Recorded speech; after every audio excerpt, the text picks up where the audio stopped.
Glamour and glitter, fashion and fame. Gem is one of those shows that is not even underrated, it's highly unknown. Like, you just think of girl shows and you just think of every other girl show except for Gem. Gem and the Holograms was a musically animated television show that aired from 1985 to 1988. It was created by the Hasbro company and aimed for children, particularly those who were interested in music videos, which were becoming very popular around the time of MTV's appearance on television. The show centers around Jerica Benton, who inherits a foster home for girls called Starlight House and a music company called Starlight Music after her father's passing. Jerica manages these responsibilities alongside her sister Kimber and their foster sisters Shayna and Aja. After discovering a holographic computer named Synergy, which her father secretly developed, Jerica gains the ability to transform into a rock star alter ego, Gem. The show also features a rivalry between Gem and the Holograms and another band, the Misfits. Lead singer Pizzazz, Roxy, and Stormer. And who can forget music industry villain Eric Raymond? Oh yeah, and there's also Rio, who dates Jerica, but also gets in a really weird love triangle between Jerica and Gem, and it's just, I don't like him. Oh, and there's also the Starlight Girls, who are the foster girls of Starlight House. Well, later turned Starlight Mansion. They have some subplots as well, most notably Ashley, Deirdre, Chrissy, and Bonnie. New characters also show up throughout the series, including a new hologram named Rhea, a new misfit named Jetta, and a new band called The Stingers. One of the many things that I love about this series, aside from the really good music, the fashion, the boyfriends, and my favorite boyfriend being Anthony Julian, who is Shayna's boyfriend, and low-key, they have the most stable relationship in the series, no shade. I like how Gem shows a little bit of Hollywood drama, showcasing things such as the ups and downs of the music industry, the financial struggles, ruining music videos, endangerments on movie sets, ruining charity events. But don't get me wrong, they also have their fair share of other adventures that have nothing to do with the music industry. Well, for example, they got stranded on an island. Yeah, if you ask me, I think being stranded on an island is the most unserious thing ever in media. The purpose behind the release of Gem and the Holograms was to sell dolls. I mean, after all, Hasbro is a toy company, and it wasn't their first time incorporating toys into cartoons to generate interest. I mean, they had successful brands underneath their belt, such as Transformers, G.I. Joe, and My Little Pony. Now, to bring Gem to life, Hasbro hired Christy Marks to help develop the series based on the doll line. Before working on Gem, Christy Marks was involved in several projects, including the new Fantastic Four, Spider-Man, and G.I. Joe, many of which considered boy-coded shows. And you could just tell with the making of Gem, there was a lot of action added to make the shows more appealing to not only girls, but to also boys who come across the show.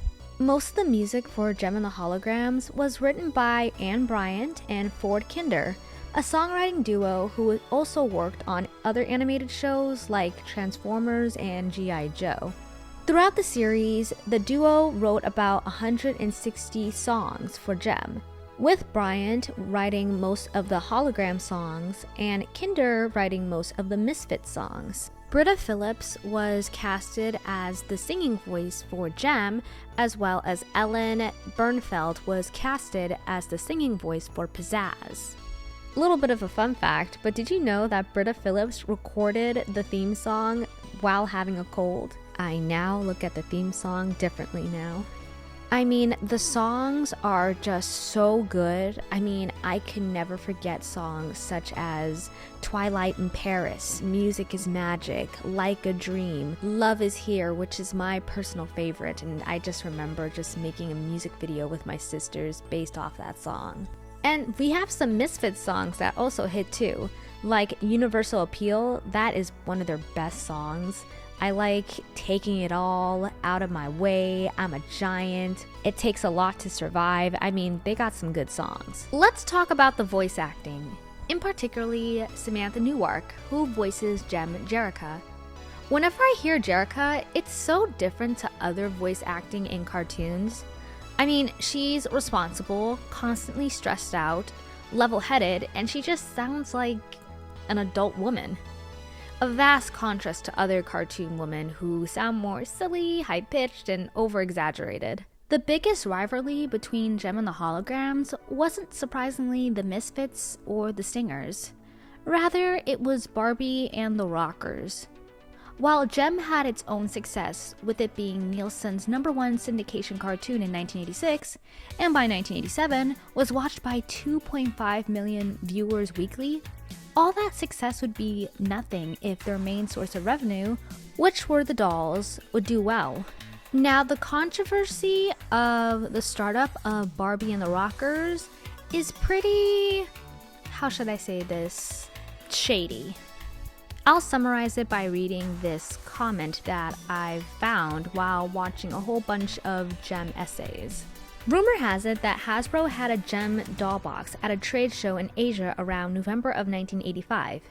After the show, the Hasbro salesperson threw the box away, and the Mattel salesperson went through the garbage and shipped the Jem doll back to California. The Misfits are not pictured on the Jem box, so it sounded like the Misfits were a complete surprise to Mattel. I was told by a Hasbro employee who was told by a friend who worked at Mattel. Let me just emphasize that this is all alleged.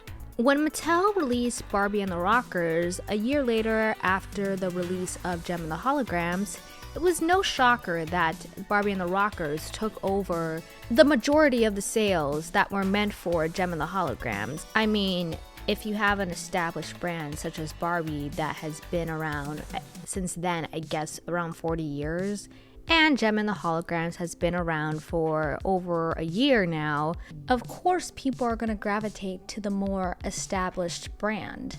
Now, one of the last points I want to make about Jem is my love for their diverse cast. You will hear and see so many characters of color in this show, and as a young girl who is of color and didn't have, well, I started to have representation in the 2000s, but to see that it was happening in the 80s, it's just something so special for me to see, especially for someone like my mom who grew up without probably any characters that she would look on TV that looked like her, especially in the cartoon world. Jem is a show that I just need everybody to know about. I mean, it is something that is just, it's full of action, it's full of adventure, it's full of, a whole bunch of girly things. It's just something that I just feel as if that people are missing out. Guys, I want to know what show that you think is severely underrated that people need to know. Comment down below, and I'll see you guys next time. Bye!